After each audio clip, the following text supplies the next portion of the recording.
cuestiones propias de la congregación en el nuevo pacto. Y si quisiéramos indagar sobre la eclesiología y cuáles son las directrices que nos da el Nuevo Testamento, los documentos más exhaustivos que tenemos en el Nuevo Testamento sobre cómo conducirnos en la iglesia son las cartas pastorales. Específicamente, la primera y segunda carta a Timoteo.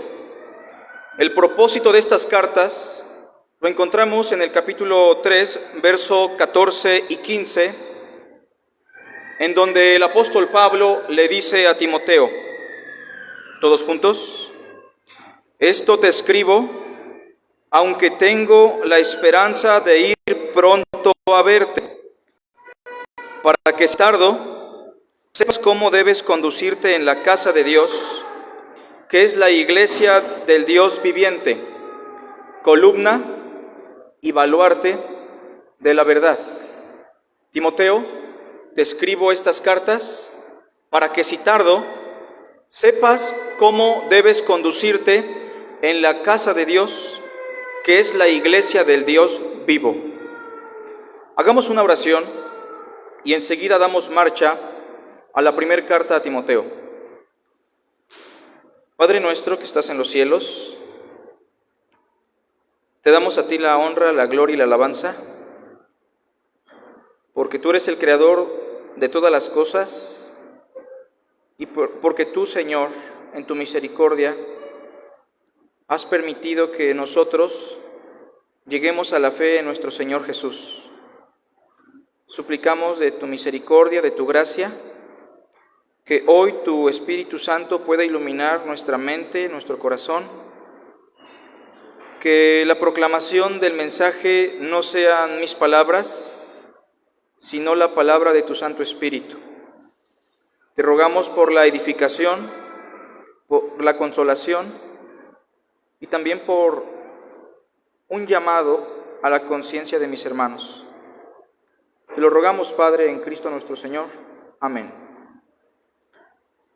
Entendiendo entonces que las dos cartas a Timoteo tienen como fin primario que nosotros aprendamos a conducirnos en la iglesia, el capítulo 2 de la primera carta inicia con una cuestión preeminente en las cuestiones que Pablo le trata de transmitir a Timoteo.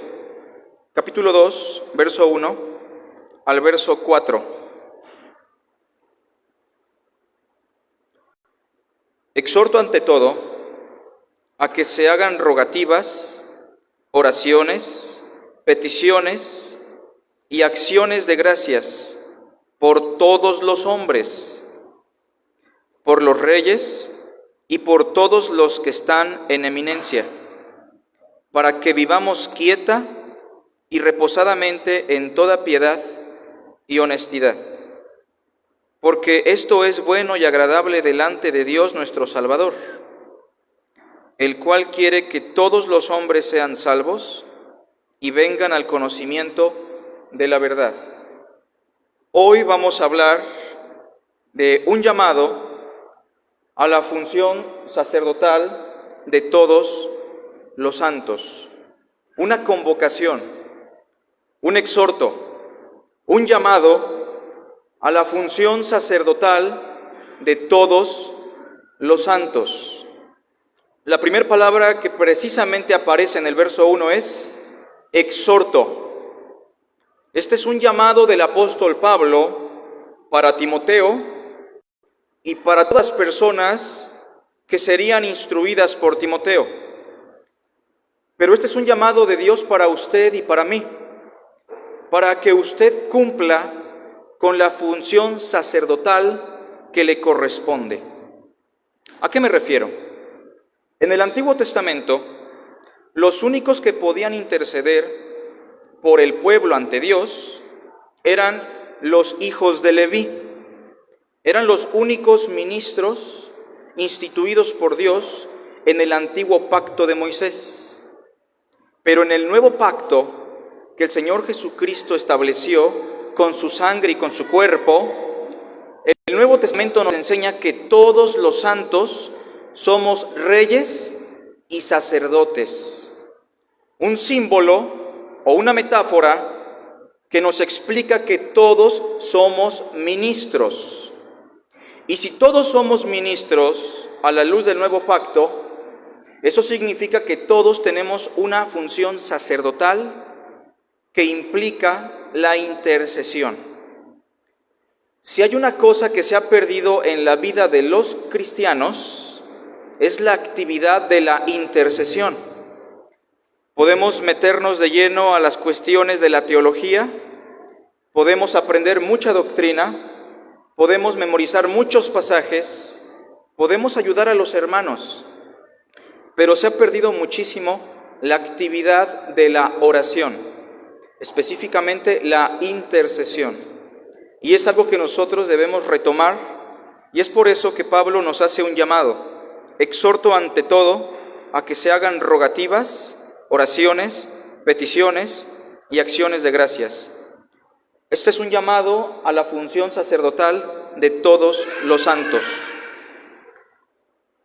Veamos el versículo 1, por favor, la primera parte que dice: exhorto ante todo. Esa primera frase, exhorto ante todo, significa por encima de las instrucciones que yo te voy a dar, por encima de lo que te he explicado en el capítulo 1, por encima de cualquier instrucción que tengas en esta carta, lo que debe tomar el primer lugar en tu vida, Timoteo, es la preeminencia de la oración, la preeminencia de la intercesión, lo cual nos lleva al primer aspecto de nuestra reflexión, una intercesión que ocupa el primer lugar en nuestro diario vivir. La intercesión debe ser algo que ocupe el primer lugar en nuestro diario vivir. Y debemos preguntarnos si realmente estamos orando al Señor, si realmente estamos intercediendo por los hombres, por nuestros hermanos. Debe usted preguntarse: hoy me levanté y antes de cualquier otra cosa, ¿cumplí con mi función sacerdotal a la luz del nuevo pacto? ¿Oré por mi esposa? ¿Oré por mis hijos? ¿Oré por los hermanos? ¿Oré por la comunidad de fe? ¿Oré por aquellas personas que tienen cargos importantes en la sociedad?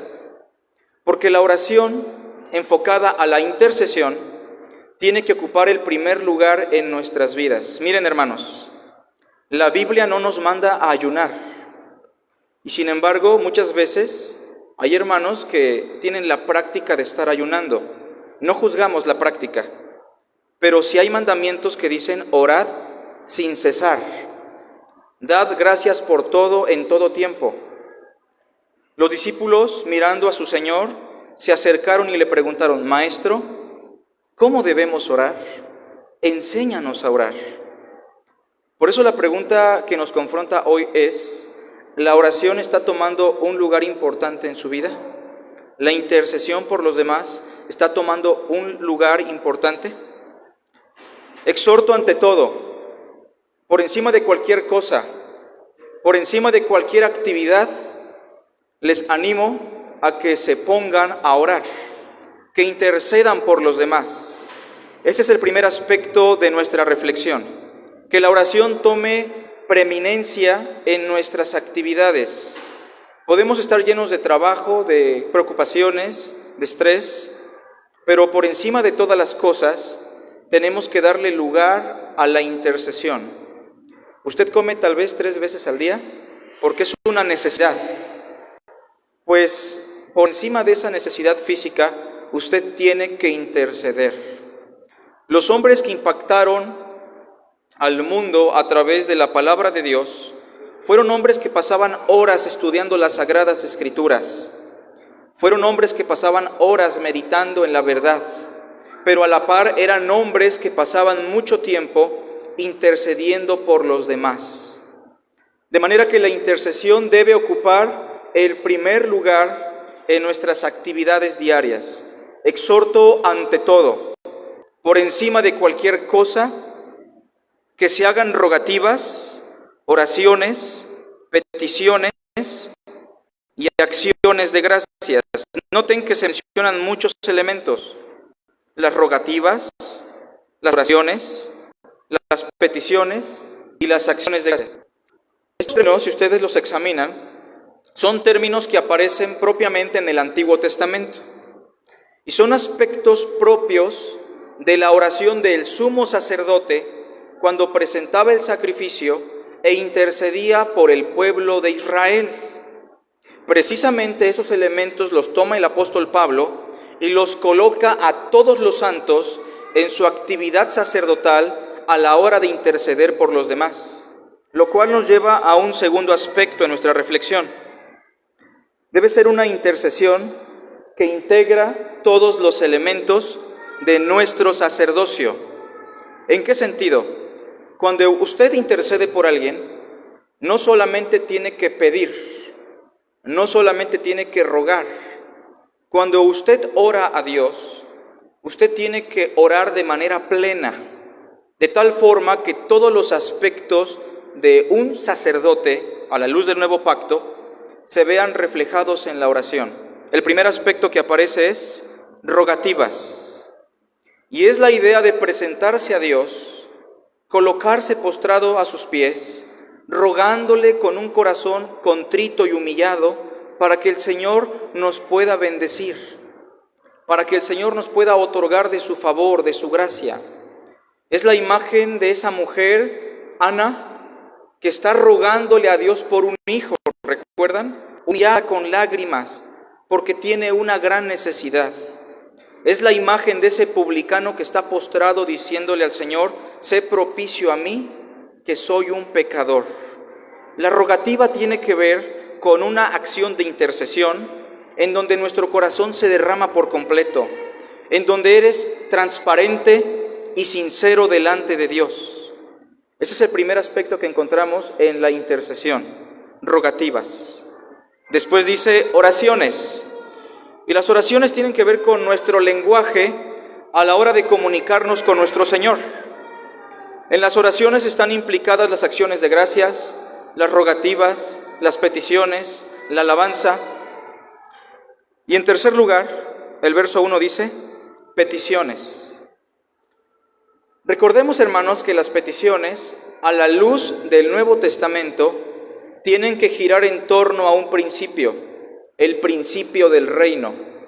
Cuando oren y pidan de la siguiente manera: Padre nuestro que estás en los cielos, santificado sea tu nombre, venga a nosotros tu reino. ¿Qué significa eso, mis hermanos? ¿Qué significa pedir para que venga su reino? ¿Significa que el reino no está entre nosotros y que oramos para que venga? Pues el Señor Jesús lo explica ahí mismo: venga tu reino, lo cual quiere decir que se haga tu voluntad aquí en la tierra como se hace en los cielos. Las peticiones tienen que girar en torno al principio supremo del reino, que se haga la voluntad de nuestro Dios. Padre, si es posible, pasa de mí esta copa, pero no sea como yo, sino que se haga tu voluntad. Y sigue diciendo el versículo 1, y acciones de gracias. ¿Por quiénes? Por todos los hombres. Mis hermanos, estas cartas son escritas en un marco histórico en donde el cristianismo estaba siendo perseguido, en donde el apóstol Pablo incluso estaba siendo oprimido por el emperador Nerón. Para que tengan una idea, Nerón fue el primer emperador que desembocó una persecución encarnizada en contra del cristianismo a nivel local, solamente en la ciudad de Roma. Pero quiero que noten, mis hermanos, cómo el apóstol Pablo dice: oren por todos los hombres. Esto incluye a Nerón, esto incluye a los hombres que nos persiguen, que nos ultrajan. Esto nos recuerda tal vez la enseñanza de nuestro Señor Jesucristo cuando nos dijo: oren por los que os ultrajan y los persiguen, oren por todos los hombres. Lo cual nos lleva a un tercer aspecto, una intercesión por todos los hombres. Recuerden que en la primera carta a Timoteo hay una herejía que está afectando al cristianismo. ¿Recuerdan cuál es esa herejía? La herejía judaizante. Y la herejía judaizante no solamente enseñaba que teníamos que guardar aún la ley de Moisés, no solamente enseñaba que teníamos que circuncidarnos. La herejía judaizante también enseñaba que la oración se tenía que hacer exclusivamente por aquellos que eran parte del pueblo israelita que guardaban el pacto de la ley. Es la idea de los fariseos que enseñaba que solamente los ricos, los prósperos y los que no estaban enfermos formaban parte del pacto y tenían acceso al reino de Dios. Y es muy probable que esa herejía se estaba propagando ya también en las áreas de la intercesión. Tanto que probablemente los hermanos de Éfeso, la iglesia a la cual está ministrando Timoteo, oraban únicamente por los hermanos y por aquellos que estaban en su círculo. Pero notemos que la intercesión que menciona Pablo en el verso 1 tiene que desarrollarse por todos los hombres. Versículo 2, por los reyes y por todos los que están en eminencia. Oren por Nerón, lo cual implica también, den gracias por la vida de Nerón. ¿Tiene eso congruencia, hermanos? ¿Es eso lógico? ¿Es eso razonable para un ser humano? Dar gracias por la vida de un emperador perverso que está oprimiendo, que acaba de asesinar a muchos cristianos colgados en postes, justificando una acción perversa. Pues el apóstol Pablo nos dice que tenemos que interceder también por ese tipo de personas y tenemos que dar gracias por sus vidas. ¿En qué sentido? En que sus vidas injustas y perversas glorifican a Dios y son el medio para nuestro desarrollo y nuestro crecimiento. Miren, hoy en día las personas se quejan mucho por el presidente que tenemos. Yo no soy quien para dar una opinión sobre ese personaje, pero el que teníamos anteriormente hizo cosas malas y el que tenemos actualmente también. Pero tenemos que orar por este varón. Tenemos que dar gracias por su vida. Tenemos que pedirle a Dios por él, primariamente para que tome buenas decisiones y en segundo lugar, para que su vida se vea beneficiada con respecto a su salvación. ¿Está usted orando por el presidente de este país? ¿Está usted intercediendo por el gobernador de Veracruz? ¿Está usted pidiendo por las personas que están en eminencia? El versículo dice que tenemos que orar por todos los hombres, no solamente por su papá, no solamente por su mamá, por sus hijos, tiene que rogar por todo tipo de hombre. Versículo 2, y por los reyes y por todos los que están en eminencia. ¿Para qué? Para que vivamos quieta y reposadamente. Lo cual nos lleva a otro aspecto de la reflexión. Número 4, una intercesión que tiene como fruto la paz en beneficio de la iglesia. Se habla mucho de una gran tribulación que no tendrá ningún antecedente, una tribulación que no tiene comparación. Pero mis hermanos, hoy no vamos a tratar ese aspecto. El punto es que si esa tribulación ya se cumplió, se está cumpliendo o se va a cumplir, no debemos tenerle temor a la tribulación o a la persecución. Vivimos bajo un paradigma americano o gringo en donde el cristiano es adoctrinado para evitar el sufrimiento. Pero si de veras queremos evitar la persecución, si de veras queremos evitar la opresión de los gobiernos, de los que están en eminencia, la respuesta no está en salir a las marchas, la respuesta no está en estar publicando en Facebook o en alguna página cosas en contra de las decisiones gubernamentales. La eficacia de no sufrir opresión, tribulación, está en la intercesión por aquellos que están en el poder. Primariamente tenemos que rogar por estas personas. Tenemos que rogar por esos movimientos que están en contra de la verdad. ¿Por qué? Porque si intercedemos, la intercesión tiene como fruto la paz en beneficio del pueblo de Dios, en beneficio de las diferentes iglesias locales. Noten el versículo 3, el versículo 2 al final, perdón. Para que vivamos quieta y reposadamente. No solamente una paz social, sino una paz que beneficie al pueblo de Cristo, una paz que beneficie a la congregación. Gracias a Dios tenemos aún libertad para proclamar el mensaje de Cristo. Aún tenemos libertad para congregarnos y rendir culto a nuestro Dios. Pero es probable que llegue el tiempo en el cual no tengamos libertad. Ya para el día de hoy se han promovido leyes para que la sexualidad del ser humano se vea afectada, para que el pensamiento correcto se vea distorsionado. Y eso, en cierta medida, es culpa de los gobiernos y de las personas que no conocen de Cristo. Pero también es responsabilidad del pueblo de Dios porque no cumple con su función sacerdotal, porque no intercede por aquellos que están en eminencia. Y tenemos que orar. La solución a nuestros problemas, hermanos, en torno a las injusticias de esta vida, está en función de nuestra intercesión. Y el Señor Jesucristo nos puso el ejemplo. Aún estando en la cruz, aún siendo desnudado públicamente y avergonzado por el Sanedrín y por los reyes, el Señor decía en su oración: Padre, perdónalos porque no saben lo que hacen. Estaba fungiendo como el sumo sacerdote según el orden de Melquisedec. Y entonces, hermanos, la paz social, la paz de nuestra comunidad cristiana, está en función de nuestra intercesión.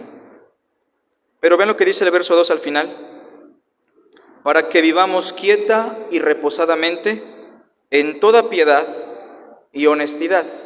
Lo cual nos lleva a otro aspecto. Una intercesión que nos estimula a una vida santa. Yo he pasado por momentos lamentables en mi vida cristiana, en el sentido de que aunque estudio la palabra, aunque conozco la doctrina y aunque camino íntegramente delante del Señor, he tenido lapsos en mi vida en los cuales no tengo ganas de interceder. No tengo interés por la oración. Y tengo que ser sincero para que ustedes también sean sinceros en su conciencia. Hay lapsos en nuestra vida cristiana en los cuales ni siquiera nos acordamos de darle gracias al Señor por un día más. Noten, hermanos, que el versículo nos dice que la intercesión nos estimula para tener una vida piadosa y una vida honesta. ¿Cómo puedo yo pararme aquí, predicar el mensaje de Cristo, predicar sobre la intercesión, si yo no intercedo por usted? Si yo no intercedo por los que están en eminencia, ¿cómo puedo yo ayudar a mi hermano económicamente? ¿Cómo puedo yo ayudar a mi prójimo a través del conocimiento de la verdad si no estoy intercediendo por él?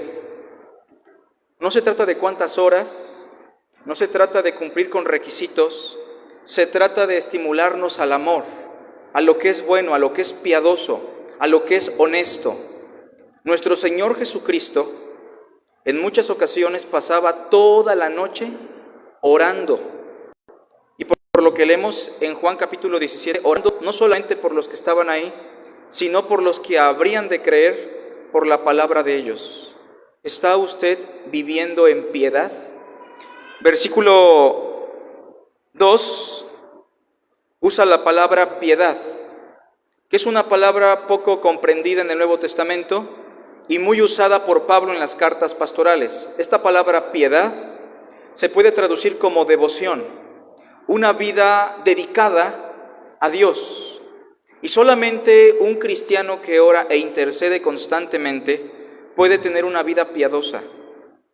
Es imposible tener una vida piadosa si no tenemos una vida constante en la oración, en la intercesión. Es importante que nos estimulemos a la piedad. Pero vean que hay otra palabra, y honestidad. Usted no es íntegro ante Dios si usted no ora. Usted no es honesto delante del pueblo de Dios si usted no intercede. Si usted no pide por el pueblo de Dios y por los que están en eminencia, todo tipo de hombre, si usted no se dedica a la oración, todo lo que hace es en vano. Todo lo que hace no tiene fruto. Y si por alguna razón hay un beneficio, es por la pura misericordia del Señor. Martín Lutero vivía bajo mucha presión. Estaba luchando en contra de un sistema pagano que estaba en contra de la verdad. Y en alguna ocasión él dijo: estoy tan ocupado todos los días que me tengo que parar casi 3 horas antes para dedicarme a la oración. Contrario a lo que nosotros pudiéramos decir. Nosotros decimos: estamos tan ocupados que ni siquiera tengo tiempo para orar, cuando eso debería ser el motivo por el cual debemos orar constantemente.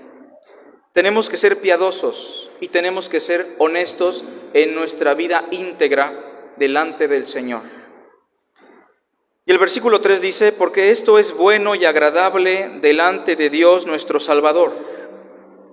Verso 4: el cual quiere que todos los hombres sean salvos y vengan al conocimiento de la verdad. En el verso 4 no se nos habla del decreto eterno de Dios, porque sabemos que Dios decretó que solamente algunos experimenten la salvación. Hemos leído muchos textos como Efesios 1:3, que nos dice que Dios nos eligió desde antes de la fundación del mundo.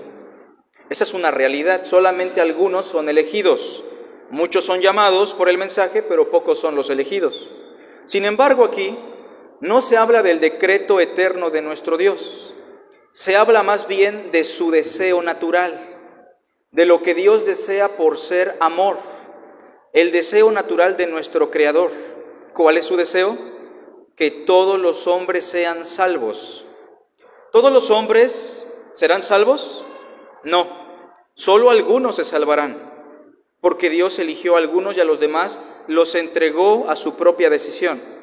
Pero el deseo de nuestro Dios es que todos sean salvos y vengan al conocimiento de la verdad. Otro pasaje que tal vez nos habla de ese sentir es Pedro, cuando dice: el Señor no retarda su promesa, según algunos la tienen por tardanza, sino que es paciente para con nosotros, no queriendo que ninguno perezca. Mis hermanos, aquí no se habla del decreto eterno, se habla del sentir natural de Dios. Dios desea que todos sean salvos.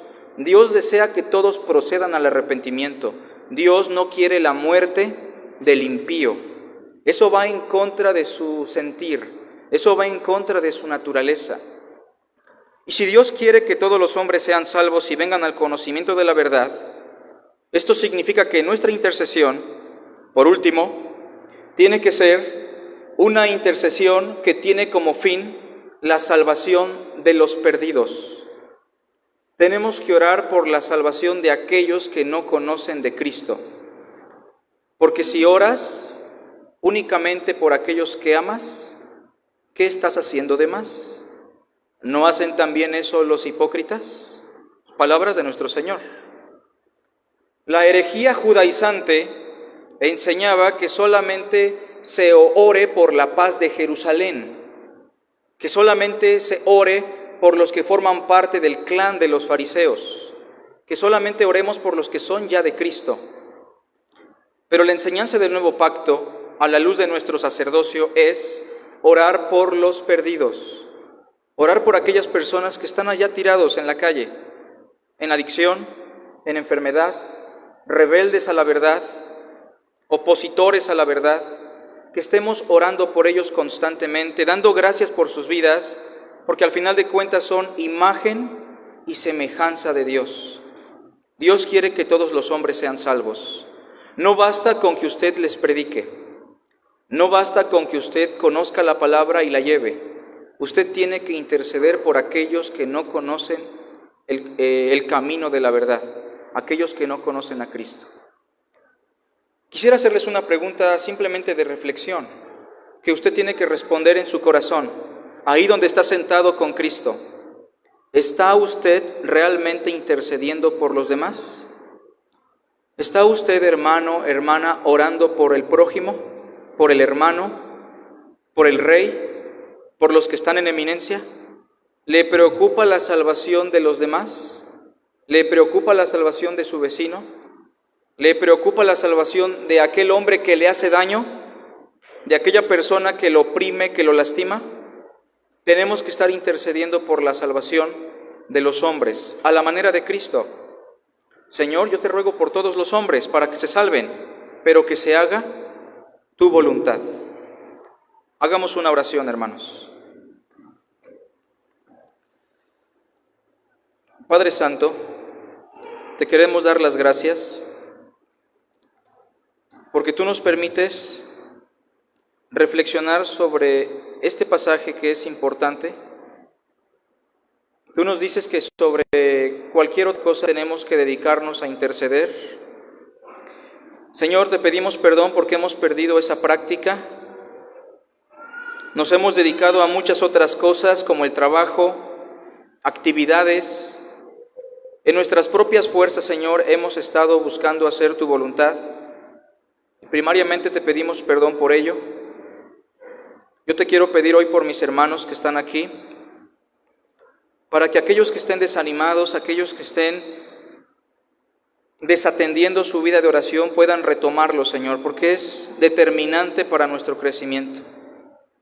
Porque sabemos, Señor, que si intercedemos, encontraremos la paz para la congregación, encontraremos beneficio para nuestra vida espiritual, y muchas personas se salvarán simplemente por nuestra intercesión, Señor, porque tú pondrás los medios. Y no es que movamos tu mano, Señor, simplemente queremos depender de ti, queremos cumplir con la ley de Cristo, que es el amor. Y hoy te ruego por mis hermanos que están hoy aquí congregados, para que tomes sus vidas y los guíes a una vida piadosa dedicada a la oración. Te rogamos también por las ofrendas y por lo que resta de este servicio, en Cristo nuestro Salvador. Amén.